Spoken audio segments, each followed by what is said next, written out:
Good morning, good afternoon, and good evening from wherever you're listening from. And I hope you enjoy today's podcast. It's all about the gospel of Jesus Christ, the gospel of the truth, the way, and the life.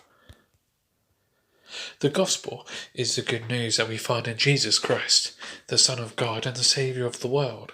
It's a message about a loving, triumphant King and the call to advance his kingdom. Whilst we were lost, broken, and blinded by our sin, Christ, out of his amazing love, died for us. His light pushed back the darkness and displayed a better way. It was part of his eternal plan before time began. Through dying on the cross and rising up 3 days later, Jesus broke the power of sin and made a way for us to be one with God. All those who choose to turn away from sin and put their faith and trust in Jesus will receive forgiveness, right relationship with God, and eternal security. The gospel is an open invitation to all, a free gift of grace received through faith. The gospel isn't about merely getting pie in the sky when we die, but rather it's a call to surrender our lives to. Take up our cross and follow Jesus as Lord, our Master, the supreme authority in our lives. The gospel isn't just about getting into heaven, but it's about bringing heaven into earth.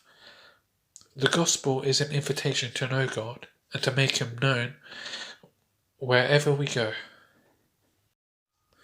Heavenly perspective. Today I want to take you back to Hebrews 11:13 to 16. These all died in faith, not having received the promises, but having seen them afar off, were assured of them, embraced them, and confessed that they were strangers in such things, declared plainly, for they seek a homeland, and if they truly had called to mind that country from which they had come out, they would have opportunity to return, but now they desire better, that is, a heavenly country. Therefore, God is not ashamed to be called the God, for he has prepared a city for them. Today I want you to see an important perspective the heroes of the faith in Hebrews 11 provide for us. What did they do? They looked to the future. These men and women of God walked as strangers and pilgrims on this earth because they looked for a better homeland, a better place, which God would prepare for them. I'm telling you, there's a better homeland than our world today. There is a city called the New Jerusalem. There is a place that does not need the light of the sun nor the light of the moon, because the Lamb, Jesus Christ, is its light. In that city, every tear is wiped.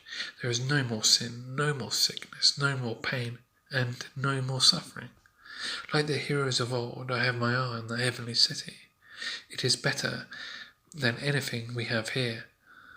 I pray that this will be your perspective today and every day, a heavenly perspective.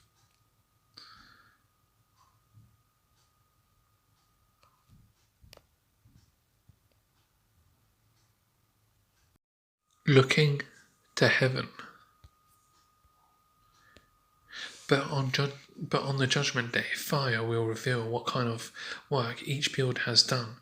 The fire will show a person's work has any value. 1 Corinthians 3:13.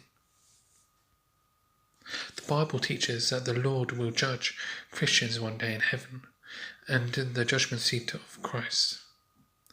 There he will reward us for our faithful service to him. He will give rewards to those who have achieved things for him, and those who didn't achieve much for him won't receive any awards.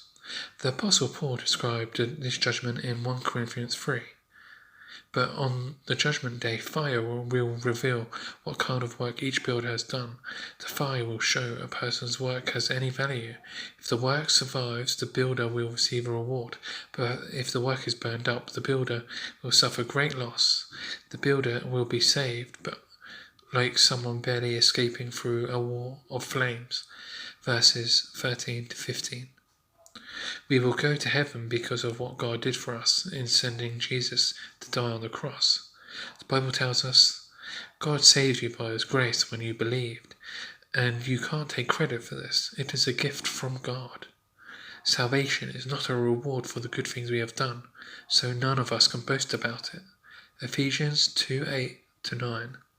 Although God has saved us by His grace, do we really want to have nothing to show for our lives when we're in heaven? We want God to reward us because of our faithful service to Him. Colossians 3:2 says, "Set your minds on things above, not on earthly things." Having a kingdom mindset by keeping our mindset on the heavenly and the holy, we can draw ourselves closer to God, live more intentional and purposeful lives, and experience the peace and joy that comes from living in alignment according to His will. God bless you for listening. See you next time, and I hope this message has blessed you dearly.